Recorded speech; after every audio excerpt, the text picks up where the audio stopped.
আজকে দাও না প্লিজ, এরকম এরকম অনেক রিকোয়েস্ট করতো। তো আপনি ছবিগুলো দিতেন? হ্যাঁ, র্যান্ডমই দিতেন? ভাইয়া আমার নানার বাড়ি হচ্ছে কুমিল্লাতে, তো দেবিদ্বার। তো আমার মারা হচ্ছে 3 বোন, জি। আমার মাই মেজো। আচ্ছা। তো অন্য 2 বোনের তুলনায় আমার মার একটু মানে শ্বশুরবাড়ির দিক দিয়ে আর্থিক অবস্থা, মানে আমার দাদার বাড়ির দিক দিয়ে একটু ছিল। তো এখানে আমার মাকে যখন বিয়ে দেওয়া হয়েছিল তখন বলা হয়েছিল মানে একটা মিথ্যে অভিনয়ের মাধ্যমে আমার মাকে বিয়ে করে নেওয়া হয়েছে। না হওয়ার পর মানে দাদার বাড়ি এমন অবস্থা, মানে তার মেয়ে যে একটা মানে হাজবেন্ডের সাথে থাকবে ওরকম কোনো একটা রুমও নেই।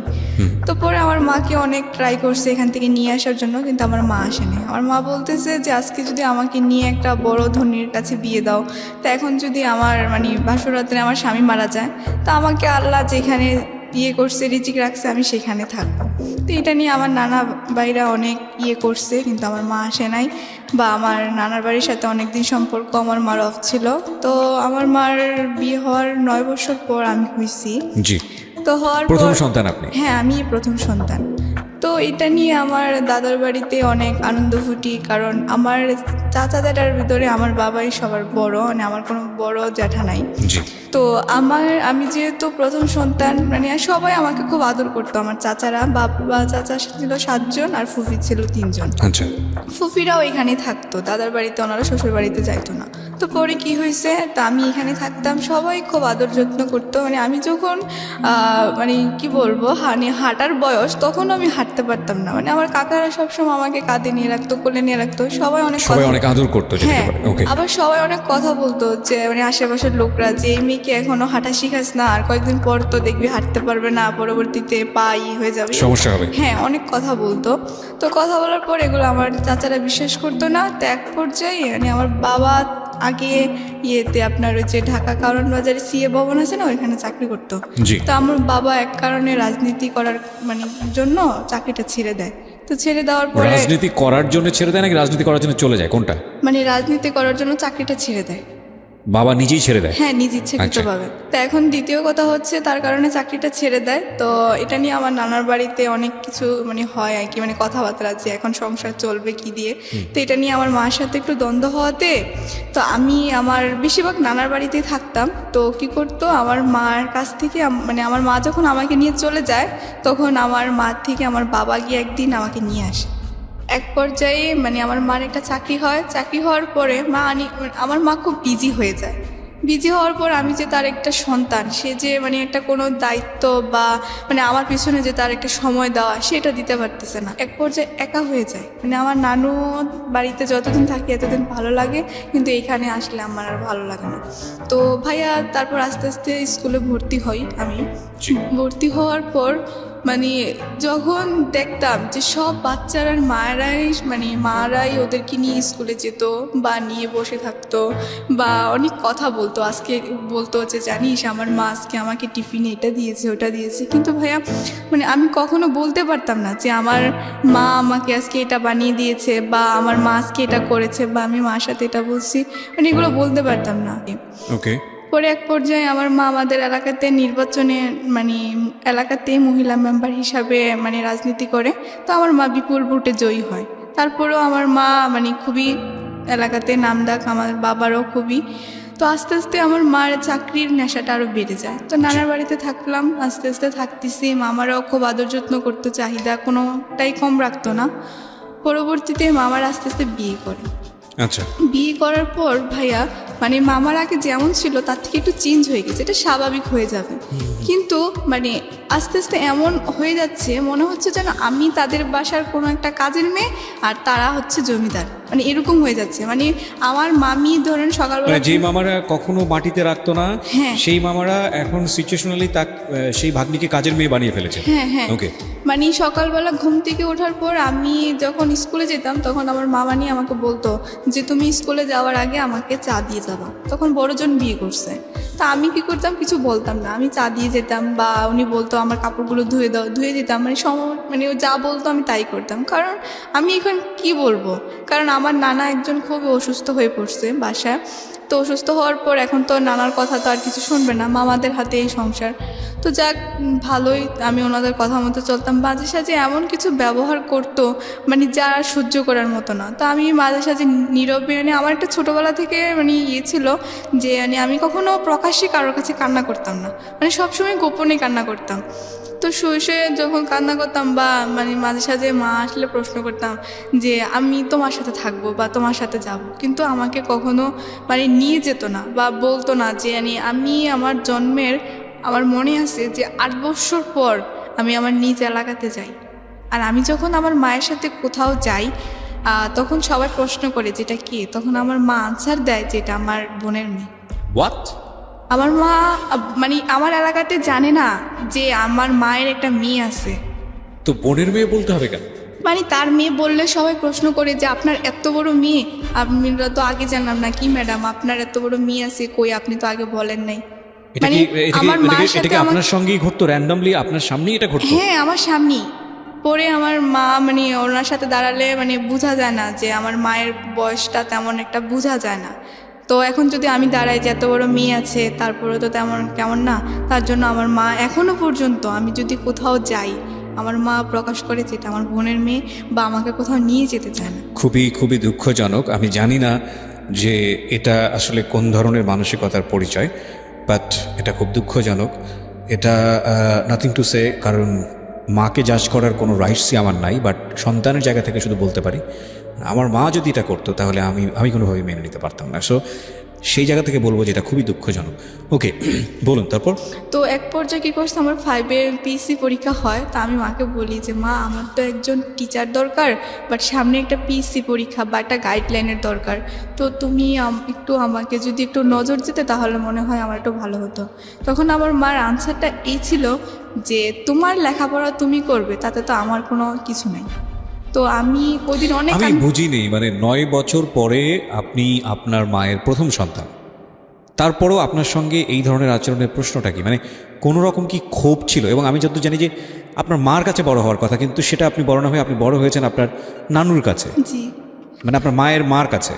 মানে আমার মার হচ্ছে কি, মানে যখনই আমার মা সংসারী ছিল তখনই আমার মা ভালো ছিল, আমি দেখতাম। কিন্তু আমার মা যখনই বাহিরের জগতে চলে গেছে, মানে চাকরির জগতে বা পলিটিশিয়ান মানে জগতে চলে গেছে, তখনই আমার মা একটা আপনার অন্যরকম বাবা এবং মা কি একই দলের পলিটিক্স করতো? জি, একই করে। কিন্তু আমার বাবা মার ভিতরে ম্যাক্সিমামই দেখা যায় যে দুজনের মধ্যে খুব অশান্তি চলে। Okay. মানে তাদের ভিতরে স্বামী স্ত্রীর কোনো একটা যে ভালোবাসা, ওটা খুবই কম থাকে। এবং একটা সন্তানের জন্য কত বড় পীড়াদায়ক, একটা সন্তানের মানসিক বিকাশের জন্য এটা কতটা কষ্টকর, এটা যে সন্তান সেই খুব ভালো করে বলতে পারবে।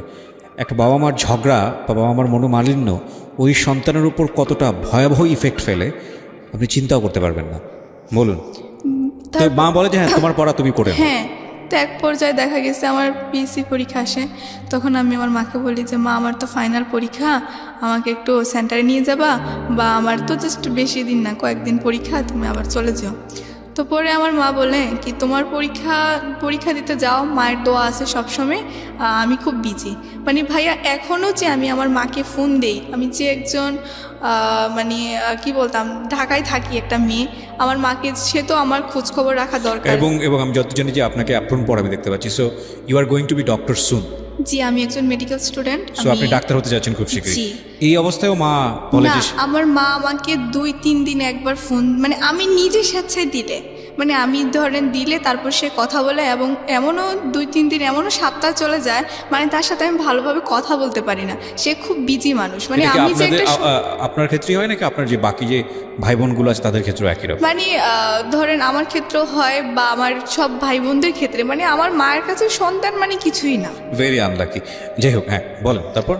তো তারপর সমাপনী পরীক্ষা মামাদের সাথে নিয়ে যেত মামারা, বা দিতাম। তখন ভালো রেজাল্ট হয়, তখন আমি 5-এ বৃত্তি পাই, টানামপুলে বৃত্তি পাই। তো দেওয়ার পরে আমার 6-এর থেকে তো ধরেন পড়াশোনা, মানে আমাদের এলাকাতে এরকম ছিল যে মানে পড়ালেখা করলে, মানে ধরেন যদি বৃত্তি পাইলে তার পড়ার খরচটা ফ্রি হয়ে যায়। জি। তো পরে জাস্ট শুধু পরীক্ষার ফিটা। তা আমি পড়াশোনা করতেছি। তা আমি যখন ক্লাস 7-এ পড়ি, তখন আমার ফ্রেন্ডরা দেখতাম মানে অনেকে ফোন ইউজ করতো। তো ফোন ইউজ করার ক্ষেত্রে তখন কি করতো, তা আমি বলতাম যে কি ক্লাস 7-এ পড়োস, মোবাইল ইউজ করোস কেন, মানে এটা কি। তখন ওদেরকে দেখতাম বা অনেকে ফেসবুকও ইউজ করতো বা নতুন নতুন, তখন আমি বলতাম যে এটা কী, মানে এটা তো কী জিনিস, এটা আমি তো বুঝতাম না। তারপরে ওরা আমার বলতো যে এটা ফেসবুক, এটার মাধ্যমে এরকম চ্যাটিং করে বা এরকমই সেই। পরে ওরা আমাকে বুঝাতো, তা আমি এগুলো তো ইয়ে করতাম না। তো পরবর্তীতে আমার ছোটোবেলা থেকে একটা ইয়ে ছিল যে আমি বই পড়তে খুব ভালোবাসতাম। তা আমি একটু সময় পাইলে, ধরেন আমাদের লাইব্রেরি ছিল, তখন ওইখানে গিয়ে আমি মানে একটু বেশিরভাগ রবীন্দ্রনাথের বই পড়তে খুব ভালোবাসতাম। ওকে। তো পরে এক পর্যায়ে দেখা গেছে আমার একদিন ফ্রেন্ড সার্কেলরা মিলে আমাকে বলতেছে যে তুই তো আমাদের সাথে এমনই কোনো রোমান্টিকতা না। তাই বলতেছি কেন? পরে বলতেছে যে না, তুই কেমন যেন একটা মুডি টাইপের, আমাদের সাথে মিশোস না, এই না সেই না, অনেক কিছু বলে আমাকে অনেক রাগায়। তো আমি তেমন একটা কিছু করি না। তো আমার একটা বেস্ট ফ্রেন্ড ছিল, তো ও আমাকে বলতেছে যে আমার তো আজকে বার্থডে, তুই কি আজকে সন্ধ্যায় আমাদের বাসায় আসবি? তাই আমি বলতেছি দেখ, আমার নানা তো কষ্ট করে আসছে, হাজি মানুষ, আমাকে তেমন একটা সন্ধ্যার পর বাইরে থাকতে দেয় না। তো বলতেছে আচ্ছা ঠিক আছে, তুই দেখ ম্যানেজ করে, আমি তোর নানুকে বলবো।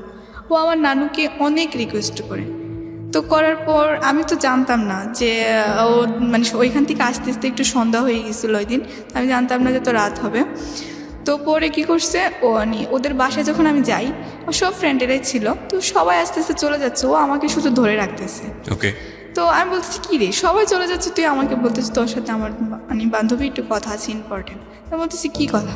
ফ্রেন্ডটা কি ছেলে ছিল না মেয়ে ছিল? মেয়ে ছিল। মেয়ে ফ্রেন্ড, ওকে। পরে কি করছে, ও ইচ্ছাকৃতভাবে মানে হঠাৎ করে, মানে আমি এখন বুঝতেছি কি তখন বুঝি নাই, ও কতখানি কেক ভাইয়া মানে আমার গালে এবং আমার জামাতে মানে একটু লাগিয়ে দেয়। কি জিনিস এটা? কেক কেক কেক, ওকে। হ্যাঁ। আচ্ছা। পরে মানে আমার জামাটা একটু নষ্ট হয়ে গেছে, এখন তো এটা পরে যাওয়া সম্ভব না। পরে আমি বলতেছি যে তোর কোনো ড্রেস থাকলে তো পরে আমাকে একটু দে। তো এখানে আমি একটু কথা আবার একটু ফেলে গেছি, সেটা হচ্ছে যে আমার ফ্রেন্ডের ভাই আমাকে ভাই খুব পছন্দ করতো। মানে এই ফ্রেন্ডেরই বড় ভাই? হ্যাঁ হ্যাঁ, এই ফ্রেন্ডেরই বড় ভাই, তার কারণে আমি ওদের বাসায় তেমনটা যেতে দিতাম না। পরে আবার ও কি করছে, মানে ওর ভাইটা প্রতিদিন আমার স্কুলের সামনে দাঁড়ায় থাকতো, আমি যখন যাইতাম তখন ও আমার সামনে প্রতিদিন একটা ফুল, চিঠি, বাইটা সেটা নিয়ে। এটা কি আপনার ওই ফ্রেন্ডটা জানতো? হ্যাঁ, আমার ফ্রেন্ড। এই ফ্রেন্ডটা কি আপনার ক্লাসমেট ছিল? জি জি, ওকে। ও জানতো, ও আমাকে অনেক বুঝাইতো যে আমার ভাই অনেক ভালো ছেলে, এই কনভিন্স করার চেষ্টা করতো। হ্যাঁ হ্যাঁ, অনেক কিছু বলতো। আমি বলতে হচ্ছে ভালোবাসা কি জিনিস, ভালোবাসা একটা মানে ভাই, ধর তুই আমার বন্ধু, হ্যাঁ আমি তোকে ভালোবাসি, ওই ভালোবাসা। কোন ক্লাসে পড়েন তখন আপনি? তখন আমি ক্লাস 8-এ পড়ি। ক্লাস 8-এ পড়েন, ওকে। পরবর্তীতে কি হয়েছে, এখন ও আর বলতেছে কি আমার জামাটা তুই চেঞ্জ করে নে। তা বলছে আচ্ছা ঠিক আছে। তো পরে আমি একটা রুমে গিয়ে জামাটা চেঞ্জ করতেছি, কিন্তু আমি জানতাম না যে ওই রুমে ওই মেয়েটার ভাই মানে মোবাইল দিয়ে ছবি ওঠানোর কোনো ব্যবস্থা রেখে রাখছে। পরে আমি যখন গেছি, যাওয়ার পর ও আমার মানে আমি যখন ড্রেস চেঞ্জ করতেছি, ও আমার অনেকগুলো ছবি মানে বাজে বাজে কীভাবে যেন উঠায়। পরবর্তীতে আমি জানি না, ও একদিন আমাকে বলতেছে যে আমার ভাই তোর সাথে একটু কথা বলবে ফোনে। তাই বলতেছি তোর ভাই আমার সাথে কী কথা বলবে? তো পরে বলতেছি কী যেন বলবে, তুই একটু শোন। পরে আমি ওর ফোনটা রিসিভ করলাম, বললাম যে হ্যালো আসসালামু আলাইকুম ভাইয়া। পরে বলতেছে ভাইয়া না, বলো তুমি করে বলো। আমি বলতেছি কেন, আপনাকে তুমি বলবো কেন? পরে বলতেছে যে তুমি কি আমাকে সত্যি বিয়ে করবো? আমি বলতেছি আপনাকে আমি বিয়ে করবো, এটা কি বলেন, বিয়ে কি বলেন? পরে আমি হাসতেছি। এই কথা বলার উনি বলতেছে তুমি কি আমার সাথে মস্কারি করো? আমি বলতেছি না তো, আপনি আমার ভাইয়া, বড় ভাইয়া, আমি কেন আপনার সাথে মস্কারা করব? পরে বলতেছে যে তুমি যদি আমাকে সত্যি বিয়ে না করো তাহলে তোমার এই ছবিগুলো আমি ছেড়ে দেবো। আমি বলতেছি আমার কি ছবি, ওই যে তানিয়াদের সাথে ওই ছবিগুলো? পরে বলতেছে না। পরে উনি বলতেছে তুমি আমার সাথে আজকে গেটের সামনে দাঁড়াও, তোমার ছবিগুলো একটু তুমি নিজে দেখে যেও যে তোমার কি ছবি। পরবর্তীতে আমি স্কুল থেকে যাওয়ার পথে গেটের সামনে দাঁড়ালাম।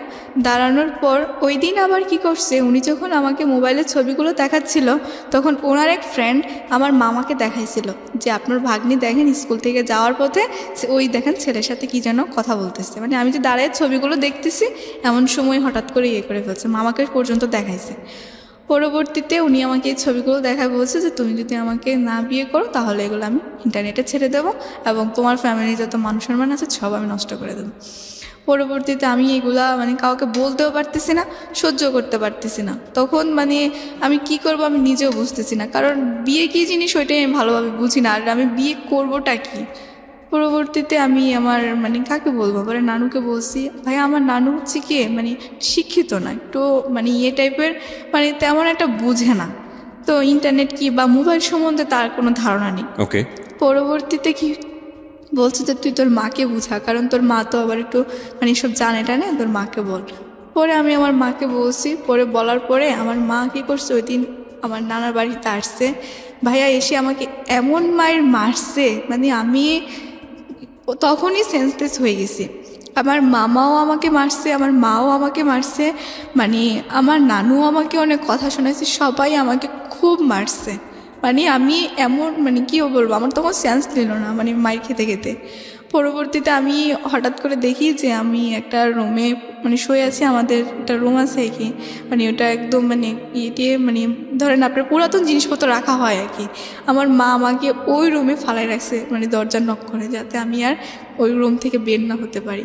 ভাই আমাকে একটানা 2 দিন কোনো কিছু খেতে দেওয়া হয়নি এই ঘটনার প্রেক্ষাপটে। হ্যাঁ, পরে আমার মা আমাকে মানে পরে রুমে আসছে, এসে বলতেছে যে তুই কি মরবি না আমি তোকে বিষ এনে খাওয়াবো। তারপরে ভাই আমার মানে মা খুবই টর্চার করে, তো ছেলেটা কোনোভাবে বুঝতে পারে যে আমি কলেজে যাচ্ছি না ওর বোনের মাধ্যমে, সরি স্কুলে যাচ্ছি না। তো পরবর্তীতে এখন ও কী করছে, আমাদের বাসায় সরাসরি 2-1 ছেলে নিয়ে চলে আসছে মানে এলাকার। তো আসার পর বলতেছে যে আন্টি আপনার মেয়ে যা মানে হয়েছে সব কিছু মানে আমি করছি বা এসে, এখন আমি আপনার মেয়েকে বিয়ে করলে অনেক সুখী রাখবো, কিন্তু আপনি একটাই কথা বলবো যে আপনার মেয়েকে যদি আমার কাছে বিয়ে না দেন তাহলে আমি মানে কী করবো আমি নিজেও জানি না। ভাইয়া ওই ছেলেটা ছিল 1 নম্বরে, মানে ও যদি ভালো ছেলেও হতো, মানে ধরেন গরিবের সন্তান হলেও আমার মা তেমন কিছু বলতো না, কারণ আমার মা একটা জিনিস মানে একটু মানে আমার ফ্যামিলির দিক দিয়ে সবাই একটু বিশ্বাস করে যে ধনী গরিব তো আল্লাহরই সৃষ্টি, তো এখন ওইটা মানে বিভেদ করে না তারা। তো এখন কী করছে, ও মানে এমন একটা ছেলে ছিল যে মানে আমাদের এলাকাতে 2-3টা মার্ডার করছে। খুবই ডেসপারেট। হ্যাঁ খুবই।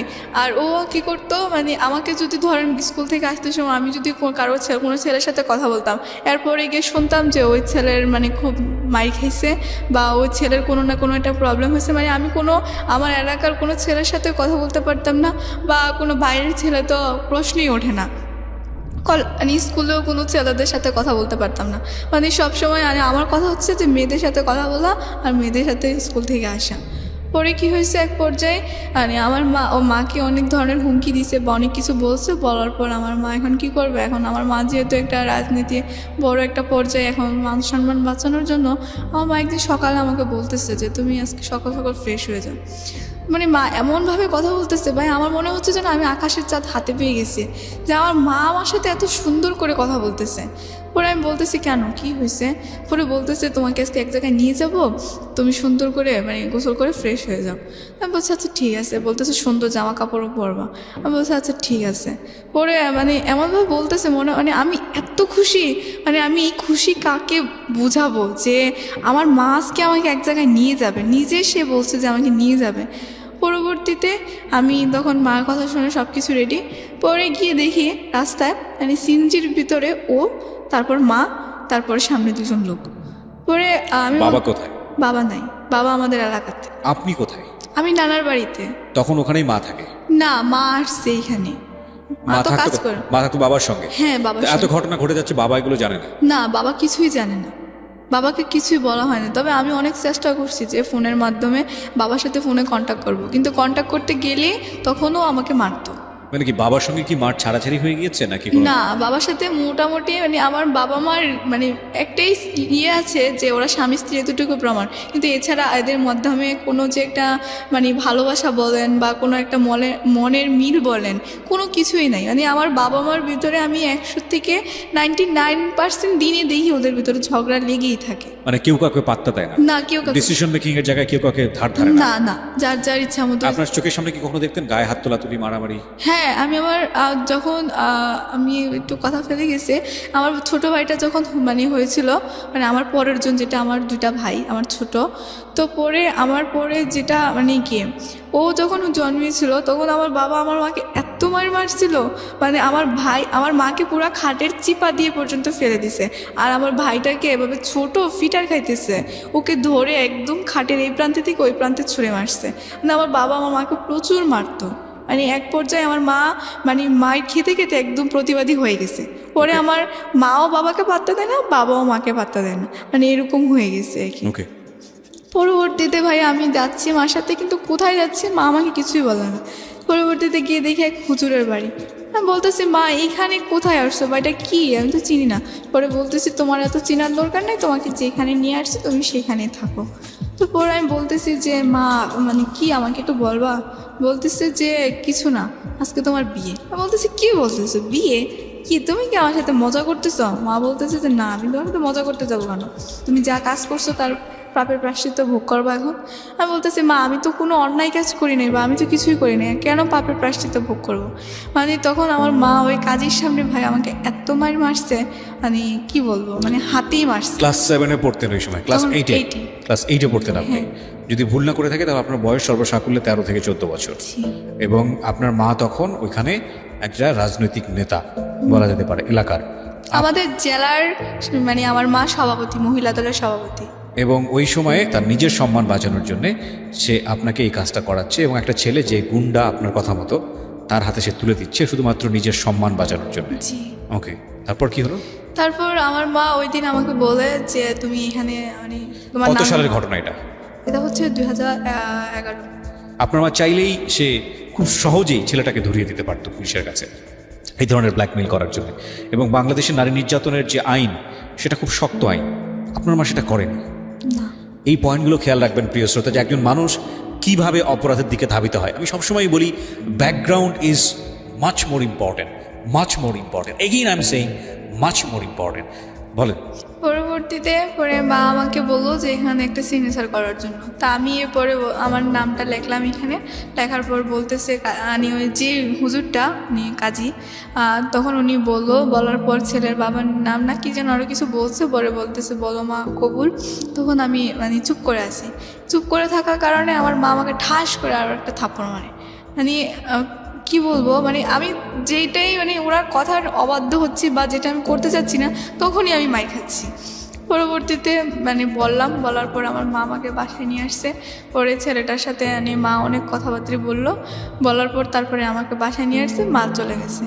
পরে ভাইয়া আমার টেস্ট আর 1 মাস বাকি।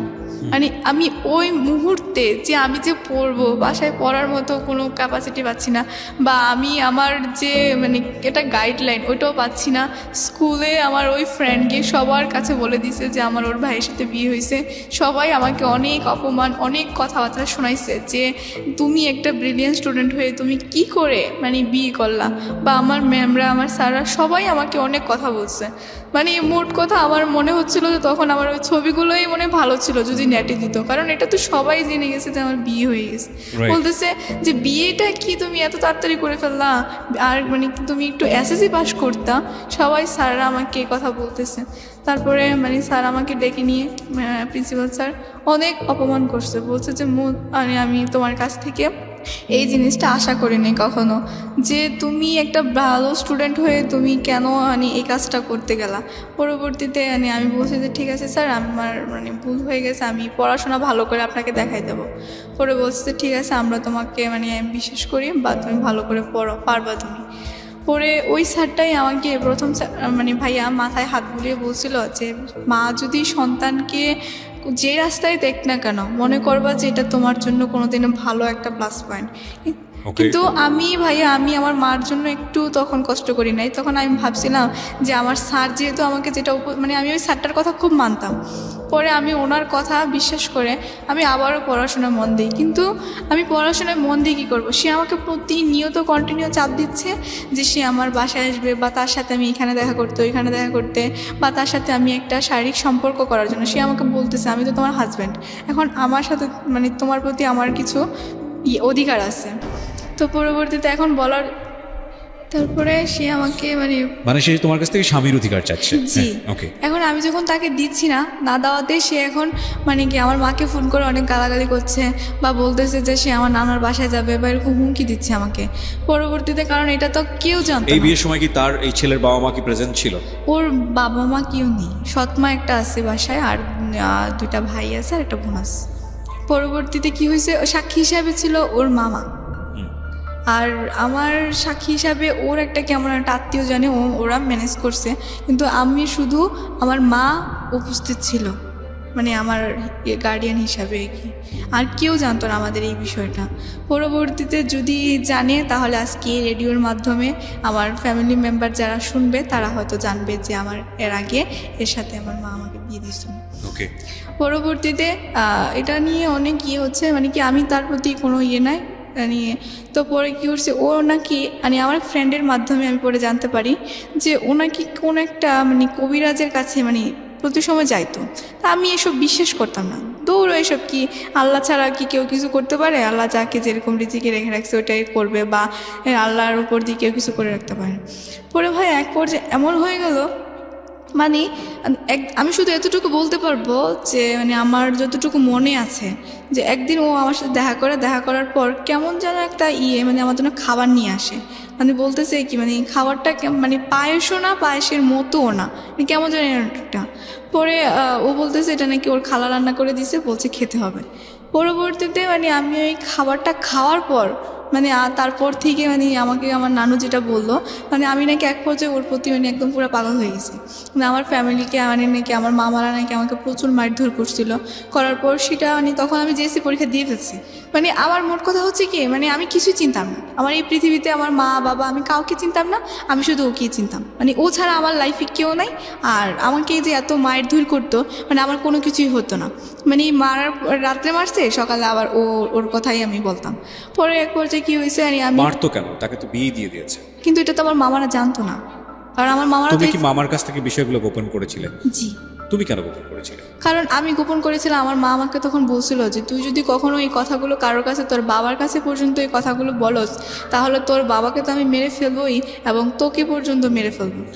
আর তোর ভাই, তোমার স্কুলের ছেলেমেয়েরা জানলো, স্কুলের টিচাররা জানলো, অথচ যে ঘরে তুমি থাকো সেখানকার লোকজন জানলো, এটা কতটুকু বিশ্বাস? ভাই আমি স্কুলের টিচারদেরকে বলছি যে ও যেটা বলছে সেটা ভুল বলছে, মানে আমার বিয়ে হয় নাই, মানে জাস্ট ওর সাথে আমার একটা বিয়ের কথাবার্তা বলছে, আমি এরকম বলে কাটাইছি। কারণ কিন্তু এটা এই জিনিসটা যদি স্কুলের টিচাররা জানে তাহলে তো তোমার মামারা বা তোমার নানিরা এদেরও তো জানার কথা। হ্যাঁ, ওদেরকে জানার কথা, কিন্তু আমার মানে ওদের কানে ওই কথাটা আসছে, পরে আমার মা অস্বীকার করে ফেলছে। Okay. আমার মা বলছে কি যে না না আমি এসব বিয়ের সাথে দিই নাই, বাট বিয়ের কথা যার কারণ ছেলেটা যাতে কোনো ক্ষতি না করতে পারে তার জন্য আমি একটা মানে বিয়ের দিন তারিখ ঠিক করে রাখছি, যে পরীক্ষার পর মানে দেখা যাবে কি হবে। আমার মা তখন ওরকম পার্ট নিয়ে ফেলছে। মানে Okay. আমার মা আমাকে ডাইরেক্ট এই কথা বলছে যে মানে যদি আমি কারোর কাছে মুখ খুলি তাহলে নাকি আমাকে তো মারবে, আমার ভাইকেও মারবে, আমার বাবাকে পর্যন্ত মেরে ফেলবে। বলছে তো তোদের আর কাউকে রাখবো না। সেটা হয়তো রাগ করে বলেছে বা হয়তো অভিমান করে বলেছে। কারণ দেখো, বিষয়টা যদি তুমি প্রথম দিকে যেটা করলে, ঠিক তোমার না, তুমি তো সিচুয়েশনাল কজ বলা যেতে পারে, যে তোমাকে এরকমভাবে ঘরের মধ্যে পোশাক নিয়ে যে ঘটনাটা ঘটলো, তো এরপরে আলটিমেটলি তোমার মা রাগ করেছে, রাগ করার ফলে তোমাকে 2 দিন ঘরের মধ্যে বন্দি করে রেখেছে, খাবার দাবার দেয়নি। তার মানে সেও চাচ্ছিল না যে এই সম্পর্কে তুমি জড়াও। তো বেসিক্যালি সে তার সম্মান বাঁচাতে গিয়ে বা তোমার সম্মান বাঁচাতে গিয়ে বা তোমার কথা যদি তুমি মেনে নেই, তাহলে যে কোনো কারণেই হোক না কেন একটা মান সম্মানের প্রশ্নে গিয়ে সে এত বড় একটা ভুল সিদ্ধান্ত নিয়েছে। এটা হচ্ছে মূল কথা। এবং তারপরে তোমার মা হয়তো রাগ করে এই ধরনের কথা বলেছে, but that really doesn't mean যে তোমার মা বাবাকে খুন করে ফেলবে। বাট ওকে, তোমার জায়গা থেকে হয়তো তুমি ভাবে ফিল করছো, আমাদের জায়গা থেকে আমি বিষয়টাকে খুব বেশি সিরিয়াসলি দেখতে চাচ্ছি না। কিন্তু ভাইয়া আমি যতবারই বাবার সাথে কথা বলতে চাইতাম, মানে আমার কাছে তো ফোন ছিল না, নানুর ফোন দিয়ে যদি আমি ফোন দিতাম, তখন আমার মা যদি সামনে উপস্থিত থাকতো তখন আমার বাবার সাথে কথা বলতে দিত না। আর আমার ফ্যামিলি মেম্বারদেরকে সবাইকে বলে রাখছে যেন মানে আমি যেন আমার বাবার সাথে কোনো কন্ট্যাক্ট না করি, বা আমাকে যেন কোনো কন্ট্যাক্ট না করতে দেয়। ওকে ওকে। তো পরে কি হয়েছে, এখন মানে আমি এক পর্যায়ে মানে আমার ফ্যামিলি কাউকে না জানে বাসা থেকে চলে যাই। চলে যাও বলতে মানে আমি ওর কাছে চলে যাই। প্ল্যানটা কি ছিল, কিভাবে ঘটলো ঘটনাটা হয়েছে মানে আমি একদিন রাতে আমার মামা আমাকে খুব মারছে, মারার পর মানে আমার এগুলো মনে নাই, মানে তখন তো আমি ওর প্রতি পুরাই পাগল। হ্যাঁ, পরে কি হয়েছে, আমার নানু আমাকে যেটা বললো যে আমি নাকি রাত্রে আমাকে প্রচণ্ড মারছে, মারার পর মানে আমার মামা আমার জন্য খুব কান্নাকাটি করতেছে, যে মানে ওকে এত আদর করে আমরা বড় করছি, আজকে এরকম একটা ছেলের সাথে মানে মিশার জন্য আমরা তো এটা কখনো ভাবতে পারি নাই, বা এসেই বলতেছে মামা। পরে কি হয়েছে, সকালে উঠে দেখে আমি বাসায় নেই, আমি সকালে মানে চলে গেছি ওর কাছে। পরে কোথায় খুঁজে পাচ্ছে না, একমাত্র মানে ও নাকি শুধু আমার মাকে ইনফর্ম করছিল যে এই জায়গায় আছে। পরে ইনফর্ম করার পর মানে আমার তো নাই, পরে আমার মা বলছে কি যে আমি নাকি আমার ফুপ্পির বাসায় আছি। তো পরে আর আমার মামারা কিছু বলে নাই। প্রায় 1 মাস পর আমি তখন আবার আমার নানুর বাসায় আসি, কারণ আমার রেজাল্ট। 1 মাস তুমি কোথায় ছিলে? 1 মাস ওর সাথেই ছিলাম। 1 মাসের সংসার জীবন কি ছিল? 1 মাসে সংসার জীবন কি ছিল ভাইয়া, হঠাৎ করে একদিন মানে আমার না কেমন যেন লাগতেছিল, মানে আমার মানে ওইটার নেশাটা মনে হয় যখন আস্তে আস্তে কেটে যাচ্ছিল, ও আমাকে প্রচণ্ড মারতো। মানে আমি যখন আস্তে আস্তে মানে বুঝতেছি বা আমি জিনিসটি ফিল করতেছি, তখন আমি যখন ওর থেকে একটু দূরে দূরে চলে যাচ্ছি, তখন আমার মানে ও আমাকে প্রচণ্ড মারতো। মানে এক পর্যায়ে ও ড্রিঙ্কস করতো, এটা তো আমি আগে থেকেই জানতাম যে ও ড্রিঙ্কস ও করতো। ও কি করতো তখন? কিছুই করতো না। ও কি করতো ভাইয়া, ও পড়াশোনা করছে ক্লাস 8 পর্যন্ত, তারপর আর রাজনীতি করে, এই মানুষ খুন করে বা এইটা সেটা করে, মানে এই জন্য এটা বলে আপনি যদি ওকে বলেন যে তুমি আমার এই কাজটা করে দিবা বা আমার মেয়ে চলে গেছে ওকে নিয়ে আসবা, এনে ওই ছেলেটাকে মারবা, তোমাকে এত টাকা দেবো, ও এই কাজটা করবে। মানে এরকম আমাদের এলাকাতে অনেক ঘটনা, মানে ওকে একবারই চিনি আমার নানাদের এলাকাতে, এক নামে চিনতো। হ্যাঁ।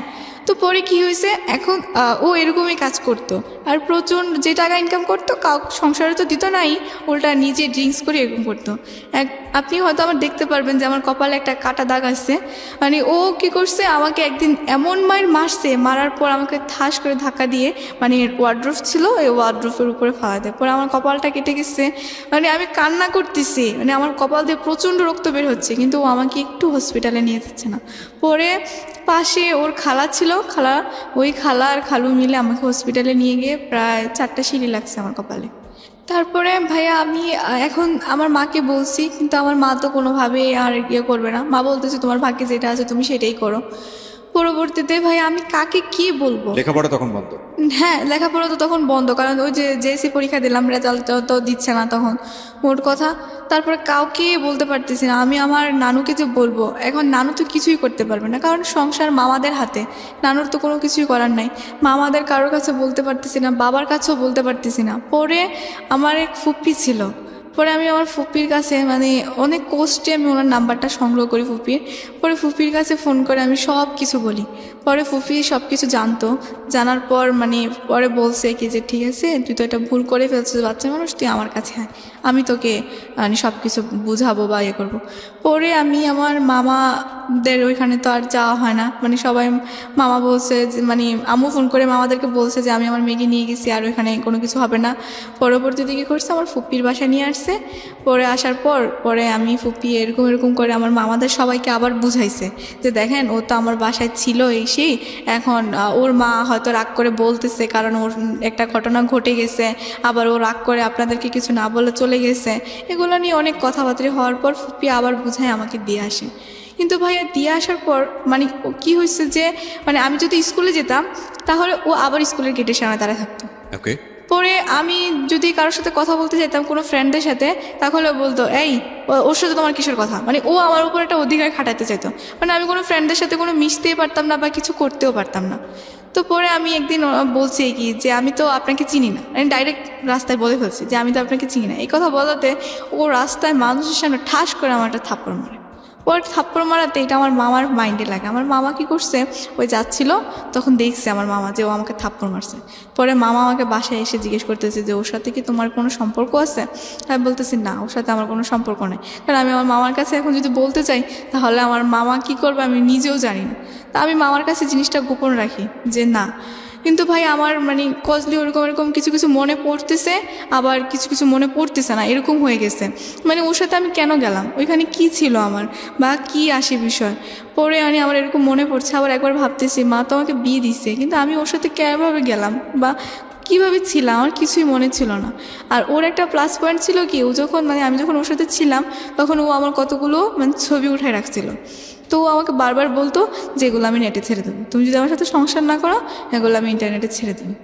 তারপরে ভাইয়া সে আমাকে মানে বলতো অনেক কথা। তো বলার পরে আমার মানে ফ্রেন্ডেরা মানে আমি এক ফ্রেন্ডের সাথে শেয়ার করছিলাম আর কি। তারপরে বলাতে ও বলতেছে যে দেখ তোর তো মানে এগুলো আর কি করবি, যা হওয়ার হয়ে গেছে, এখন যেহেতু তুই মানে তোদের বিয়ে হয়ে গেছে তুই ছেলেটাকে মেনে নে তোর হাজব্যান্ড হিসাবে।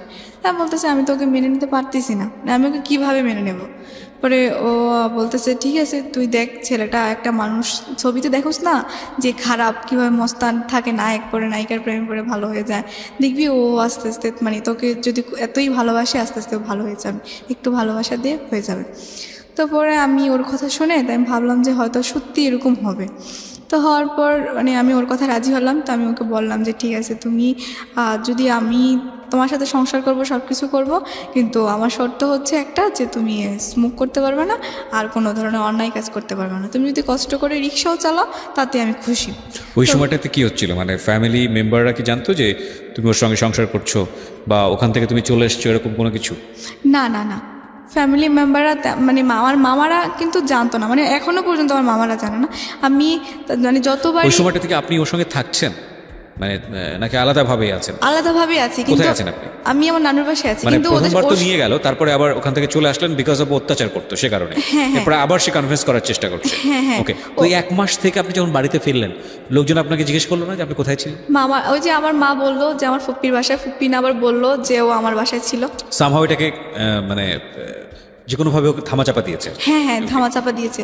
তারপরে যখন মানে ওর প্রতি মানে আমি এটা কেমন যেন একটু মানে দুর্বল হতে শুরু করলাম। তো তারপরে মানে আমি ওর জন্য বাসা থেকে চলে যাই। পরে চলে যাওয়ার পরে বাসা থেকে চলে যাওয়া বলতে মানে ওর সাথে চলে যাই।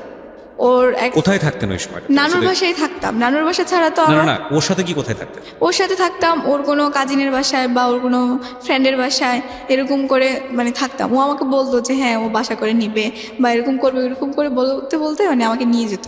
বলতো যে কয়েকদিন আমার এইজনের বাসায় থাকো, তারপরে আস্তে আস্তে মানে আমরা একটা বাসা নিব, এই করবো সে করবো। তো ও এরকম করে আমাকে বলতো, পরে বলতো। তো তারপরে আমি গেলাম ওর এক কাজিনের বাসায় গেলাম প্রথমে। তো যাওয়াতে তারপরে মানে ওইখানে আছি কয়েকদিন, ভালোই আছি। ও মানে আর আমার সামনে কোনো স্মোক করতে দেখতাম না বা ভালোই চলতেছিল। তো তারপরে আমি ভাবলাম যে হয়তো ও আস্তে আস্তে ভালো হয়ে যাচ্ছে। পরে ভালো হয়ে যাচ্ছে, একদিন মানে আমি দেখি কি ও মানে একটা মেয়ের সাথে কথা বলতেছে। আরেকটি বিরতির সময়। তো পরে ওকে দেখতেছি যে একটা কার সাথে মেয়ে বয়েজের কথা বলতেছে। ওকে, তো পরবর্তীতে আমি ওর কাছে গিয়ে দাঁড়িয়েছিলাম। তো পরে মানে ওর কথাবার্তা বুঝলাম যে ওর বোনের সাথেও কথা বলতেছে, মানে যে আমার ফ্রেন্ড ছিল। পরে ভাইয়া দেখলাম যে ওর বোন ওকে উপদেশ দিয়ে দিচ্ছে, মানে আমার সাথে কোথায় যাবে বা কি করবে না করবে। আর ওদের কথাবার্তাগুলো আমি আড়াল থেকে শুনতে পাই। আর ওদের মূলত মানে প্ল্যানই হচ্ছে যে মানে আমাকে বিয়ে করলে তো ও মানে আমার মার যা সম্পত্তি আছে মানে যেটাই আছে ওইটা মানে ও পাবে, ওকে ওর বোন ওই বুদ্ধিটা দিচ্ছে। পরে ও বলতেছে যে ওর মা তো অনেক রাগী বা এরকম টাইপের, বা উনি কি দিবে বা এরকম রাজি হবে। পরে মানে ও আমাকে নিয়ে মানে আমার উপর যত টর্চার করলে যেন আমার মাকে বলে, পরে আমার মা তো আমার প্রতি দুর্বল হয়ে যাবে। তারপর মানে ও এরকম কিছু বলতেছে বা ওকে বিদেশ পাঠানোর জন্য, যাতে আমার মাকে বলে টাকা পয়সা কিছু দেওয়ার জন্য। ওকে, তো এরকম কিছু বলতেছে। পরে বলার পরে আমি এগুলো আড়াল থেকে শুনতে পাই। তো পরে আমি ওকে জিজ্ঞেস করলাম যে তুমি কি আসলে সত্যি আমাকে ভালোবাসো না আমার মায়ের টাকাকে ভালোবাসো? পরে ও বলতেছে কেন হঠাৎ এই প্রশ্ন? আমি বলতেছি না, সত্যি করে বলো, তোমার যদি টাকার প্রয়োজন লাগে তাহলে বলো, আর এরকম তো কোনো মানি হয় না।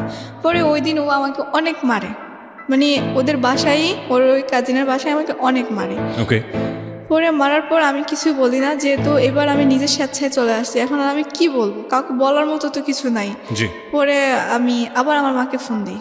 পরে ফোন দেওয়াতে আমার মা আমার সাথে অনেক একটু রাগারাগি করার পরে এখন কি করবে। পরে ও বলতেছে যে আপনার মেয়েকে এসে আপনি নিয়ে যান, এরকম মেয়ে আমার মানে লাগবে না। পরে ও আমার মায়ের কাছে অনেক কথা বলে। পরে বলার পর এখন আমার মা কী করছে, আমাকে আবার মানে আমার মায়ের কাছে এবার মানে বলছে কি যে আমার মায়ের কাছে আমি গেছি। তো যাওয়ার পরে আমার মা আবার আমার মামাদেরকে মানে হাতে পায়ে রিকোয়েস্ট করে এবার লাস্ট বারের মতো আমাকে দিয়ে আসে। তো দিয়ে আসার পর তখন আমি মানে প্রায় টেস্ট দেব 10-এ। তো পরে কি হয়েছে, তো আমার টেস্ট পরীক্ষা গেল। তো যাওয়াতে টেস্ট পরীক্ষা তো তেমন একটা ভালো রেজাল্ট হলো না, কারণ আমি তো পড়িয়ে নেই মোট কথা টেস্টের আগে। তো তারপরে টেস্ট পরীক্ষা দিলাম। তো দেওয়ার পরে এখানে স্যাররা অনেক মানে খারাপ করছে যে আমি কেন রেজাল্ট খারাপ করলাম। তারপরে এরকম করাতে তারপরে আমি আবার মনোযোগ দিয়ে পড়াশোনা করি। তো ও কি করছে, এরকম টেস্টের পরে আমার যখন পরীক্ষা চলে আসছে, এসএসসি পরীক্ষা, তখন ও আসছে, এসে আবার বলতেছে যে আমাকে এবারের মতো ক্ষমা করে দাও, বা স্কুলে অনেক কিছু আমার ফ্রেন্ডদের কাছে অনেক কথা বলে যে তোমার ফ্রেন্ডকে বলো, যে মানে যে ফ্রেন্ডটা সব কিছু জানতো আমি আবার ওকে বলে দিচ্ছিলাম যে জানো আমি ও সুমার কাছে সব কিছু বলছি এই। তো ওই সুমার কাছে প্রতিদিন ডিস্টার্ব করতো যে তোমার ফ্রেন্ডকে বলো আমার ভুল হয়ে গেছে, মানুষ ভুল করে না, অনেক রিকোয়েস্ট করতো। ভাইয়া মানে ওকে আমি পরবর্তীতে মানে আমার ফ্রেন্ড আমাকে বোঝাচ্ছে হয়তো ও ভুল করে ফেলছে, বা এখন আসলে ও বলতেছে যে আমি আসলে খুবই অন্ধ হয়ে গেছি না, আমি সেই অনেক কিছু বলার পর তারপর ওকে আমি আবার লাস্ট চান্স দিই। আমার বলছি যে আমার পরীক্ষাটা যাক, তারপর আমি দেখি। আমি যেটা বুঝতে পারছি যে একবার family mistake, right? Second time আপনি যখন গেলেন তখন ফ্যামিলি মোটামুটি ওর কাছ থেকে আপনার মাও ওকে সাপোর্ট করছে না, তখন আপনার মিস্টেক।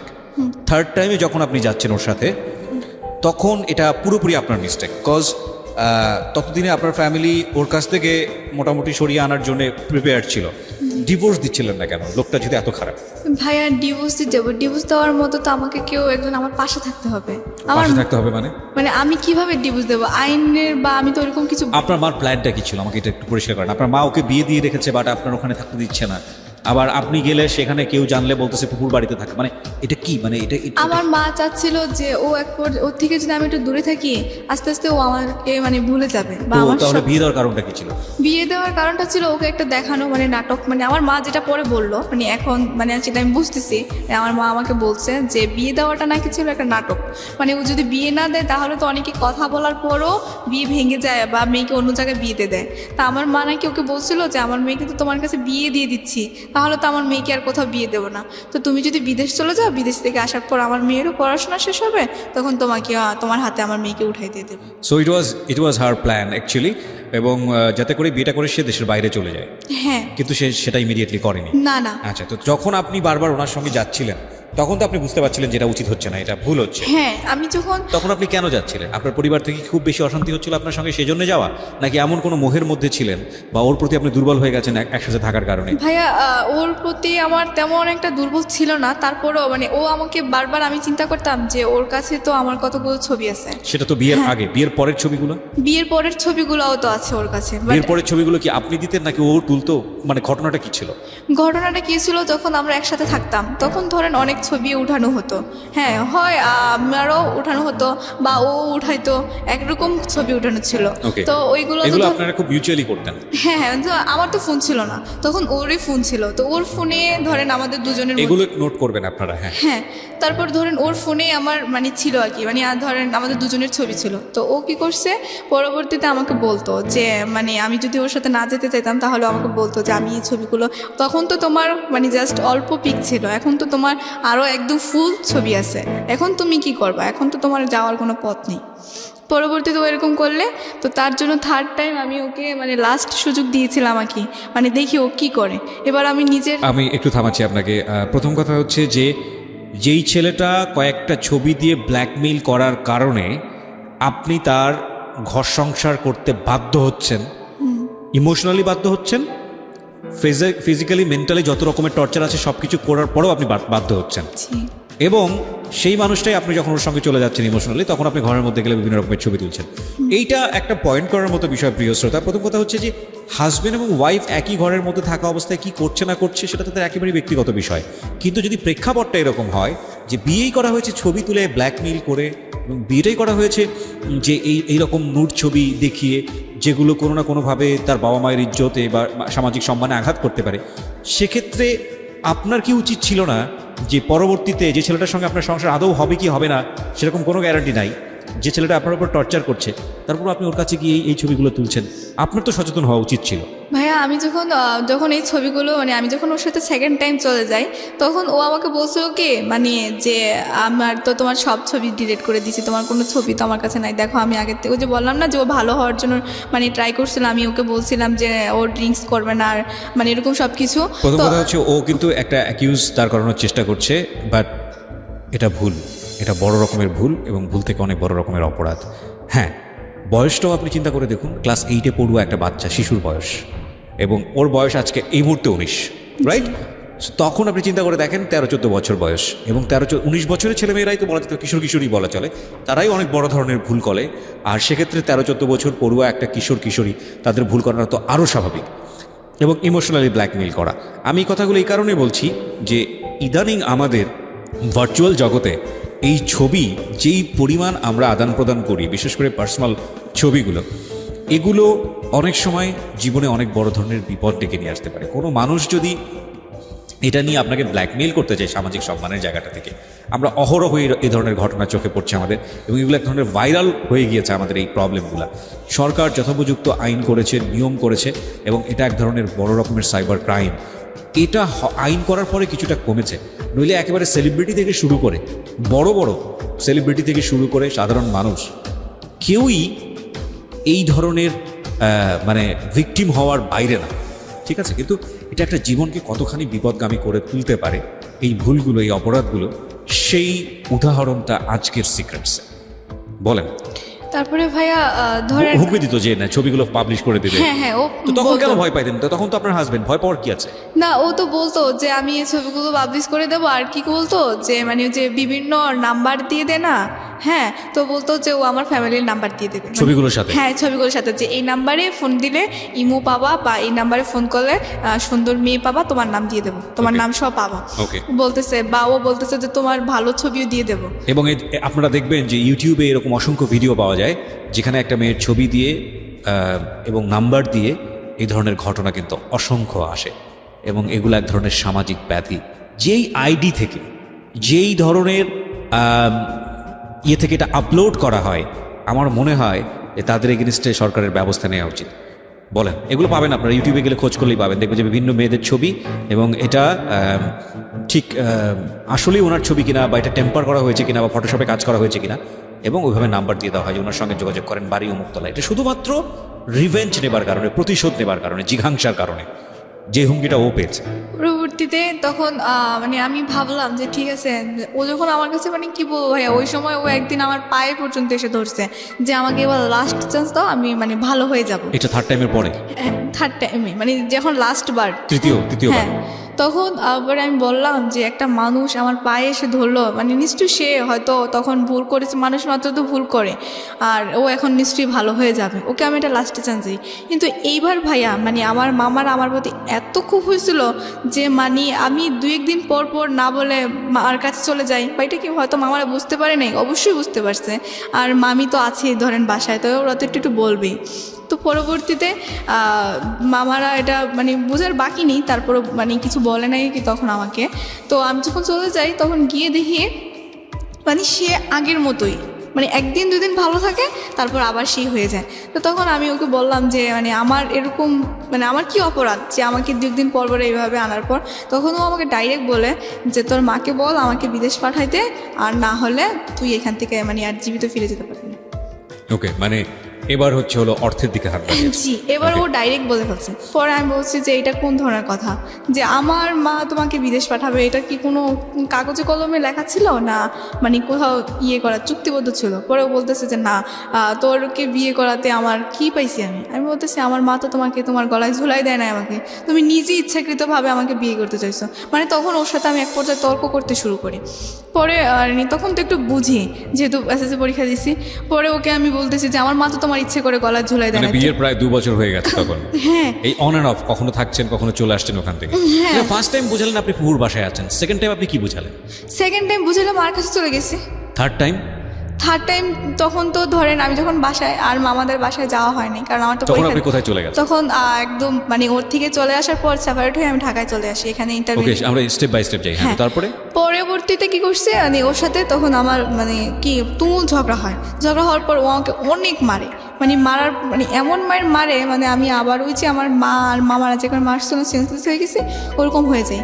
পরবর্তীতে তখন ওর ফ্রেন্ডের বাসায় ছিলাম।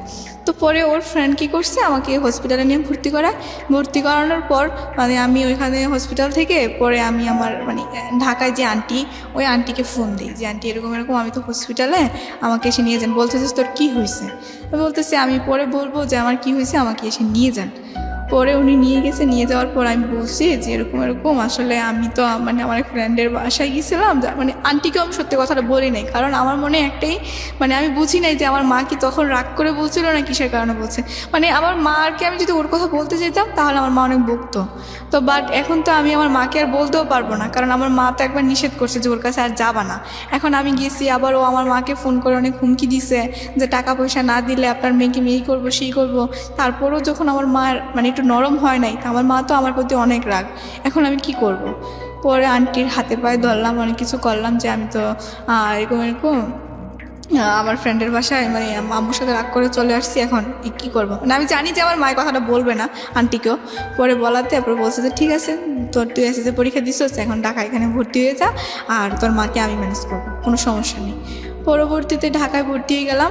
আর ও ঢাকায় ভর্তি হয়ে গেলেন, চাইলেন ভর্তি হয়ে গেলেন, না না ব্যাপারটা এরকম? এসএসসি পরীক্ষার রেজাল্ট দিছে, হ্যাঁ, তখন তারপর? রেজাল্ট দেওয়ার পরে আমি তখন 4.28 পাইছি। Okay. মানে তখন তো পরীক্ষার রেজাল্ট খারাপ হয়েছিল, তো পরীক্ষা খারাপ হওয়াতে কারণ আমি পড়িয়ে নাই মোট কথা, কি পড়বো ভালোভাবে। তো পরে মানে আমার ফিজিক্স কেমিস্ট্রি বায়োলজিতে আমি সায়েন্সের স্টুডেন্ট ছিলাম, মানে ভালোই প্লাস আসছিল, কিন্তু আমার মেয়েতে গিয়ে খুব খারাপ রেজাল্ট হয়েছে একটা। আপনি এসএসসি পরীক্ষার সময় ছিলেন কোথায়? আর নানু বাসায় ছিলাম। নানুর বাসা থেকে ওই যে- পরীক্ষা দিয়েছেন? হ্যাঁ হ্যাঁ। ওকে। পরবর্তীতে কি হয়েছে, এখানে এসে মানে রেজাল্ট পাবলিশ হওয়ার পরে এখানে ভর্তি হলাম ঢাকায়। তো খবর পেলাম কি ও বিদেশ চলে গেছে। আপনি এখানে কোথায় আসলেন? ঢাকায় এসে কোথায় উঠলেন? ঢাকায় এসে মিরপুরে আন্টির বাসায় উঠছি। মানে আন্টি মানে কি ধরনের আন্টি?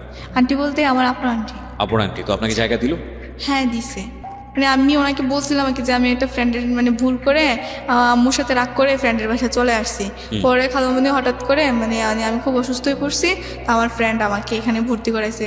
তো ভর্তি করানোর পর তো এখন আন্টি মানে আম্মু আর ফোন করে আবার বলছে, কারণ আম্মু তো সত্যি কথাটা এখন বলতে পারবে না, কারণ মানে আপনার আম্মু সামহাও আপনার আন্টিকে কনভিন্স করেছে এই বিষয়টা জি, নিয়ে? জি। ওকে। পরবর্তীতে করাতে তারপরে কি করছে, এখন আমি ঢাকায় পরে পড়াশোনা করতেছি। পরবর্তীতে শুনতে পারলাম যে মানে ওনাকে আমার মাকে প্রচণ্ড চাপ দিচ্ছে, মানে টাকা পয়সা দেওয়ার জন্য। আপনি প্রথম দিকে যেটা বলছিলেন যে আপনার মার সঙ্গে আপনার বাবার সম্পর্ক খারাপ ছিল, হ্যাঁ আপনি সিদ্ধান্ত নিয়ে আপনার মার এগেনিস্টে গিয়ে আপনি বারবার আপনার মায়ের বিয়ে দেওয়া যে হাজব্যান্ড হ্যাঁ। তার কাছে গেছেন। মানে ছেলেটার নাম কি ছিল? ছেলেটার নাম মানিক ছিল। মানিকের কাছে আপনি বারবার গেছেন। তো এই গল্পের মাঝখানে আমি কোথাও পেলাম না যে আপনার সমস্যা নিয়ে আপনি নিজে আপনার বাবার কাছে গেছেন। ভাই আমি তো আমার বাবার কাছে যেতে পারি না, কারণ আমার মা আমাকে সম্পূর্ণ নিষেধ করে দিয়েছে। সো আপনার মা তো আপনার ওই ছেলেটার কাছেও যেতে নিষেধ করেছে, তো আপনি সেখানে মান নিষেধ অমান্য করে বারবার গেছেন। কিন্তু ভাই তো বাবার এটাই কাছে আমার জীবনের সবচেয়ে বড় ভুল ছিল। এখন বুঝতেছি যে আমি আমার বাবার কাছে যদি হয়তো যতই বাধা বিপত্তিক্রম করে আমি যেতাম, আমার মনে হয় যে আমি কোনো না কোনো একটা সলিউশন পেতাম বা কোনো সাহায্য পেতাম। তারপরে ভাইয়া মানে আমি তো ধরেন এখন ঢাকায় আছি, ঢাকাতে। মানে হ্যাঁ, ম্যানেজ করলো। পরে আমি শুনলাম যে আমার মাকে নাকি ফোন করে অনেক হুমকি ধমকি দিচ্ছে যে কিছু টাকা দেওয়ার জন্য বিদেশ যাবে। তো পরে আমার মা কি করলো যে পরে বললো আর কি, আমি বললাম যে মা আমি তো তোমার সন্তান, আমি তো তোমার কাছ থেকে কিছু কোনোদিনও চাই নাই। তো তুমি যদি এখন মানে আমি একটা জিনিসে চাইবো তোমার কাছে যে তুমি ওকে কিছু টাকা দিয়ে বিদেশ পাঠিয়ে দাও, কারণ এই অশান্তি আমারও ভালো লাগতেছে না, ও দেশে থেকে এরকম টর্চার করবে। আমি একটা শান্তি পরিবেশে ঢাকায় থাকি। পরে আমার মা ওকে মানে 1 লক্ষ তা 1.5 লক্ষ টাকার মতো ওকে দেয়। হ্যাঁ, দেওয়ার পর ও বিদেশের কাগজপত্র করে দেশের বাইরে চলে যায়। পরে চলে যাওয়ার পর ওর সাথে আমার আর কোনো যোগাযোগ হয় না।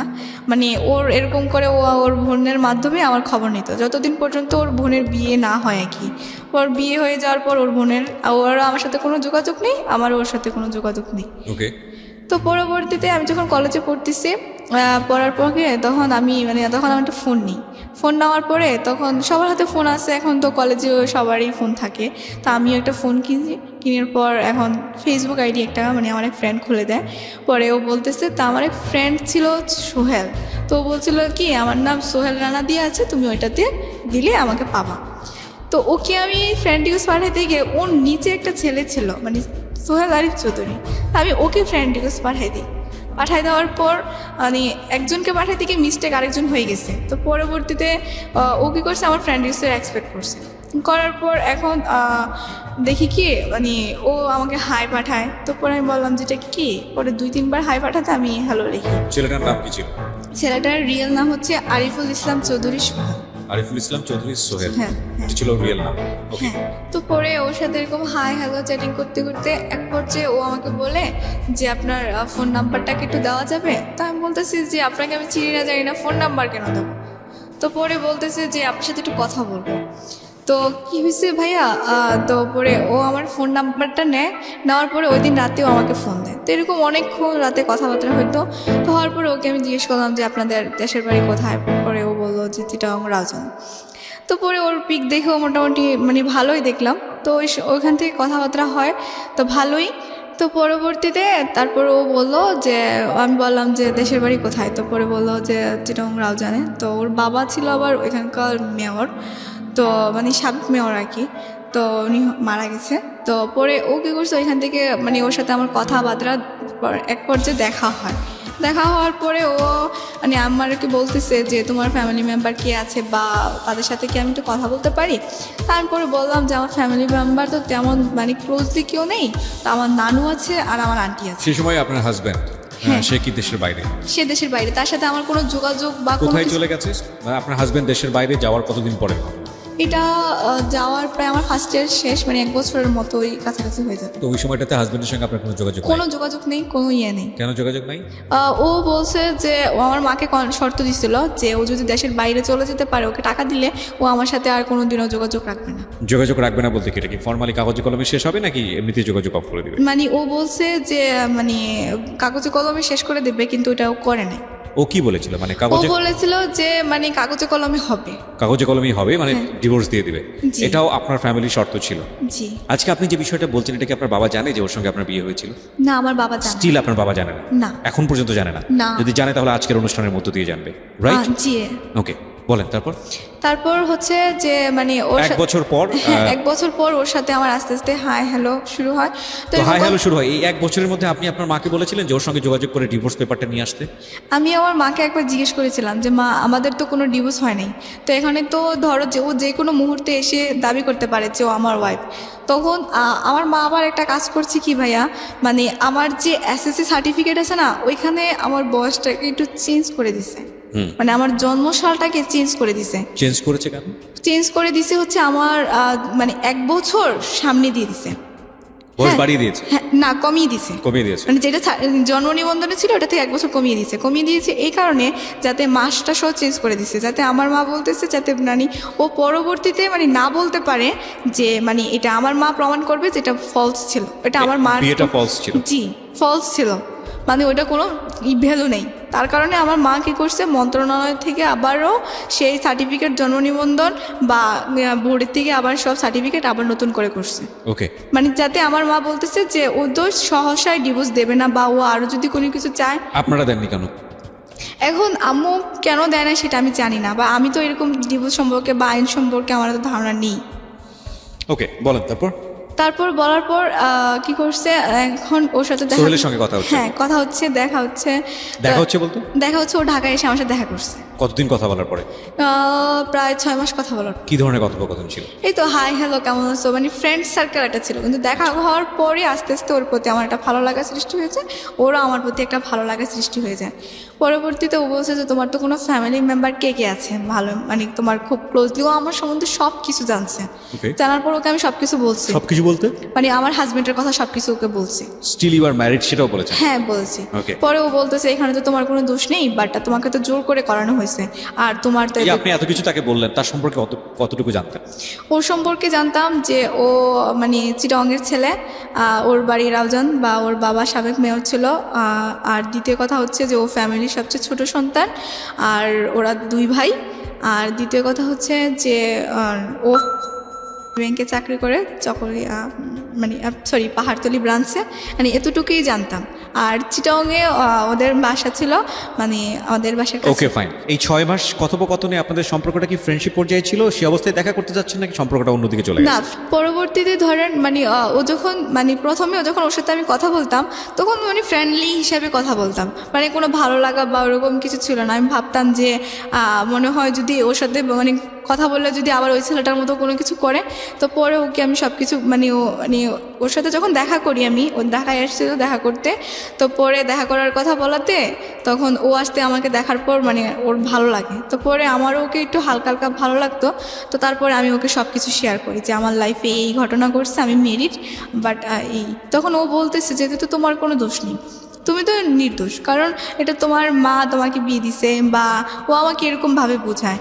তো পরে বলছে যে মানুষ তো কতই ভুল করে, তুমি নয়তো মানে একবার ভুল করে চলে গেছো আর কি, ওইটা কিছু না, ওটা কোনো ব্যাপার না, আর ওইগুলো আমি ম্যানেজ করে নিতে পারবো আমার ফ্যামিলিতে, ওইগুলো তুমি না বললেই চলবে, আমার ফ্যামিলি এত দেখবেন, ওইটা বলছে।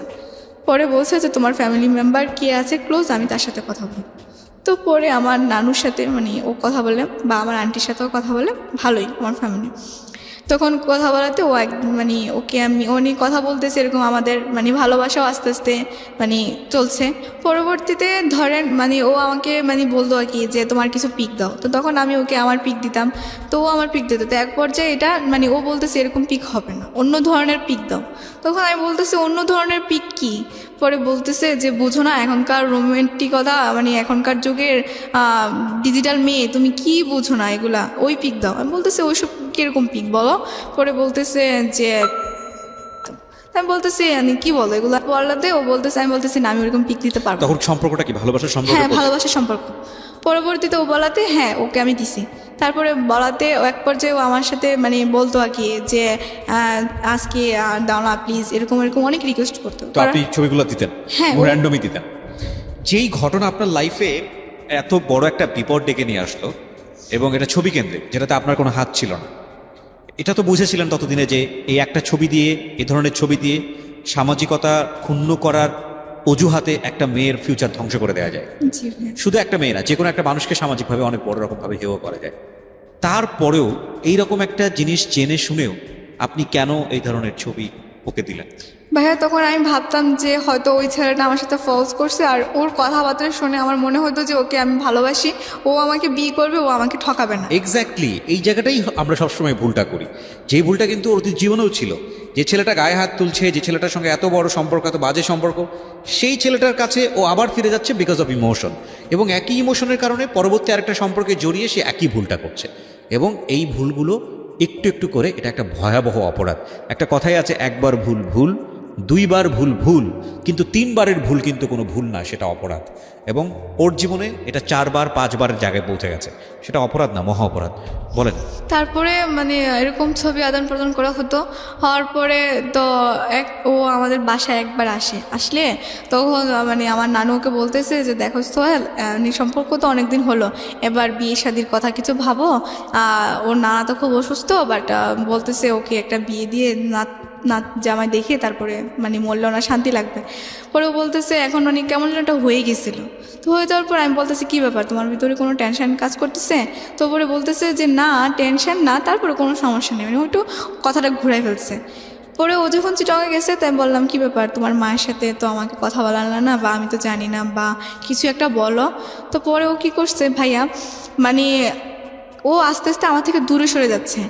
তো আমার এই পাশের বাসায় আমার একটা ফ্রেন্ড থাকতো, ও কী করছে, ওর আইডিটা আমার ছবিতে লাইক দেওয়া ছিল।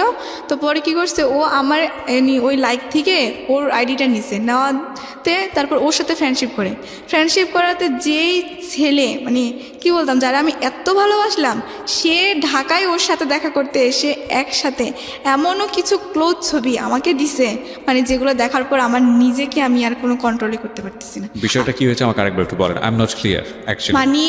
আমার ফ্রেন্ডের পাশের বাসার আমার যে ফ্রেন্ড ছিল, ওর আইডিটা ও আমার ফেসবুক থেকে নিছে। নেওয়ার পর কোন আইডি, কার আইডি কে নিয়েছে? সোহেল আমার ফ্রেন্ডের আইডি নিয়েছে। আচ্ছা, ফেসবুক থেকে নিয়েছে। নেওয়ার পর ওর সাথে সম্পর্ক করছে, আবার করার পর সেটা আমি জানতাম না। সম্পর্ক মানে কি, একদম ফ্রেন্ডশিপ? না, ভালোবাসার সম্পর্ক করে ফেলছে। আমার ফ্রেন্ড কিন্তু জানতো। আপনার ফ্রেন্ড কি জানতো না আপনার সম্পর্কে? জি, সে জানার পরও ওই সম্পর্কে? হ্যাঁ, ও আমার সম্পর্কে জানতো, যে ওর সাথে আমার রিলেশন ছে, বা ও যে আমাদের বাসায় আসতো সেটাও ও দেখছে। বা ও অনেক দুষ্টামি করতো যে ভাইয়া কেমন আছেন, বা আপনাদের বিয়ের পর কিন্তু আমি চিটংয়ে যাবো, বা আপনার মতো এরকম হ্যান্ডসাম ছেলে আমাকে একটা খুঁজে দিবেন, এরকম দুষ্টামি করতো। পরবর্তীতে কি হয়েছে, আমি যে ওই ছবিগুলো দেখে যে আমি নিজে বিশ্বাস করবো। পেলো কিভাবে ছবিগুলো? ও আমাকে দিছে। আপনার ফ্রেন্ড আপনাকে দিয়েছে? হ্যাঁ, ফ্রেন্ড আপনাকে দিয়েছে, এবং ফ্রেন্ড পেয়েছে কোথা থেকে? ফ্রেন্ডের সাথে একসাথে ওরা দুজন। সোহেল দিয়েছে আপনার ফ্রেন্ডকে? না, আমার ফ্রেন্ডের সাথে সোহেল ক্লোজলি ভাবে ছবি উঠাইছে। আপনার ফ্রেন্ডের সঙ্গে সোহেল ক্লোজলি কিছু ছবি তুলেছে, সেটা আপনার ফ্রেন্ড আপনাকে দিয়েছে? জি। কেন দিয়েছে? আমাকে দেখানোর জন্য। ও বলতেছে যে সোহেল আমার, সোহেল আর তোমার নাই, তুমি এখন সোহেলকে ভুলে যাও। এটা কবে ঘটেছে? এটা ঘটেছে সম্পর্কে কতদিন পরে? সম্পর্ক প্রায় 1.5 বছর পরে, আমার সামনে ইন্টারমিডিয়েট পরীক্ষা ছিল তখন।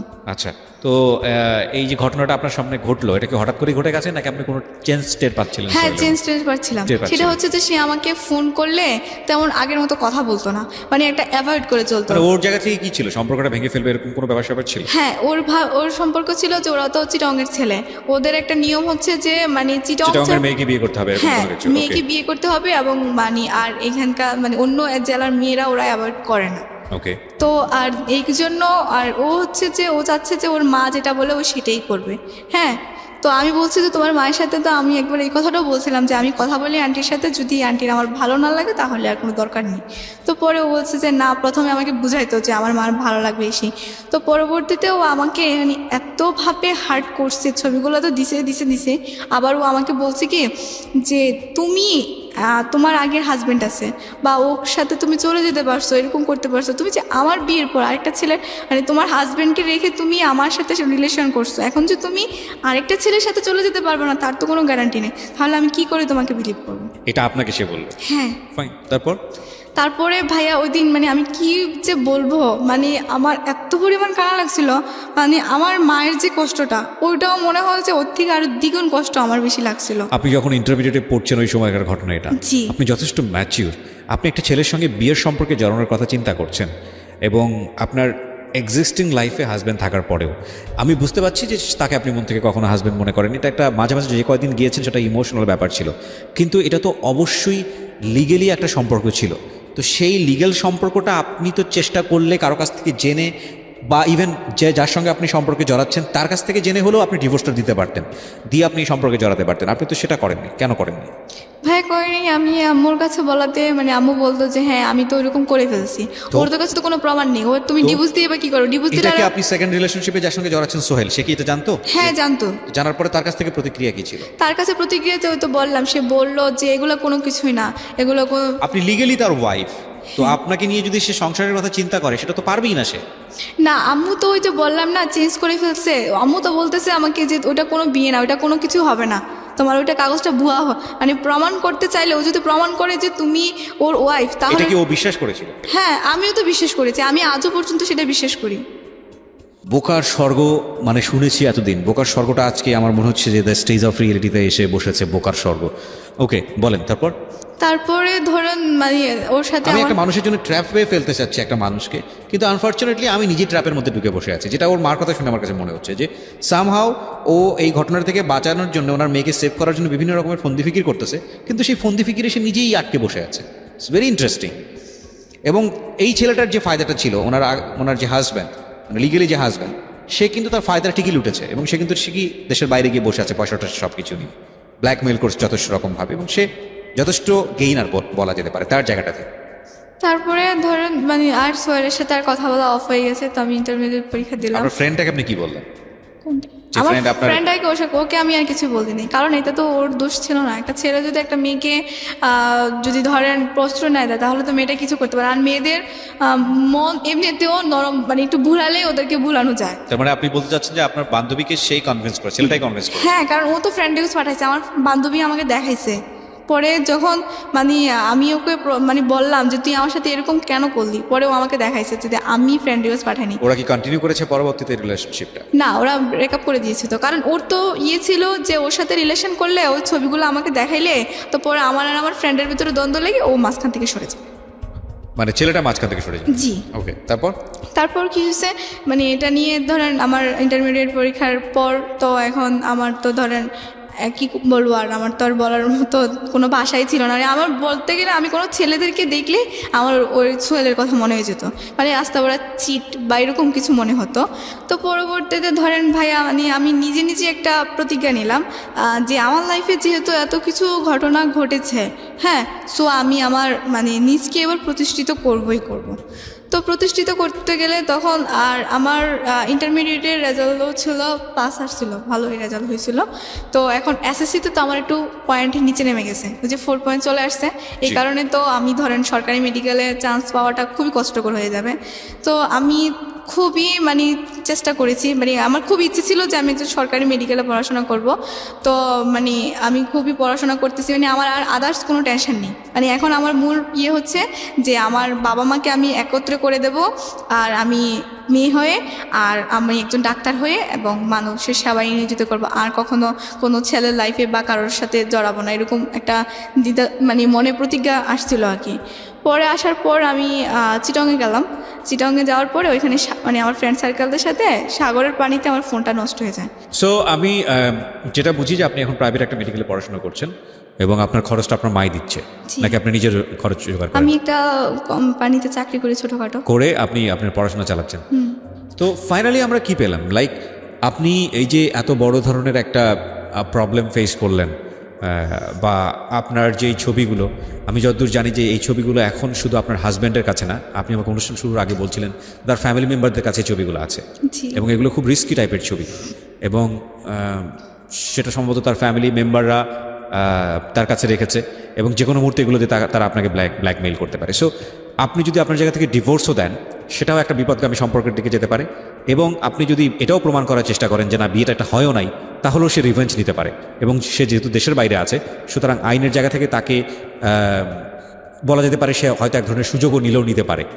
তো কি বলার আছে আপনার এই ছবি আদান প্রদান নিয়ে, এই ভার্চুয়াল জগতে এইভাবে ছবি আদান প্রদান, ইভেন হাজব্যান্ড ওয়াইফ হওয়ার পরও এই ধরনের ছবি তোলা মোবাইলে রাখা, সে মোবাইলটা তো চিন্তাই হয়ে যেতে পারে, চুরিও হয়ে যেতে পারে।